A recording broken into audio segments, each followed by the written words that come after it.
So once you've gone through that process, the end result of this, if I just come back to our presentation here, is a map that starts to look like this, where you've got your situation analysis and your future goals all outlined in one simple mind map. Again, I've been jumping between maps, but if you follow this process, you've been doing all of this in one MindManager map, and that's incredibly powerful. So let's just take a look at how that looks. So we've come up with our top 3 for our strengths, and we've come up with our OKRs, or rather our OKRs. So we've got the objective is greater visibility for our work. How do we know if we're making progress towards that? We've got these 3 key results, similar to what I was just doing a second ago.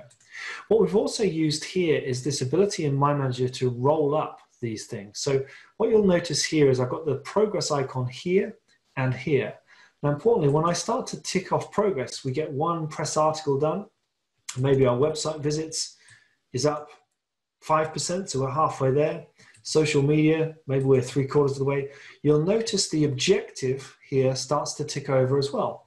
And we're 58% through the objective. So as I tick each of these off, MindManager turns them green to help me feel good about myself. But you'll see as I tick off the very tangible key results, the objective also gets ticked as well. So you've got a really nice way here of on the surface level, at a really simple high level, keeping track of, are we making progress on those objectives and key results that we identified.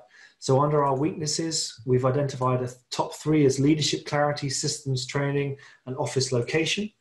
We've decided the most important objective or aspiration is to improve our leadership clarity. And we've identified 3 very tangible results that will tell us if we've done that.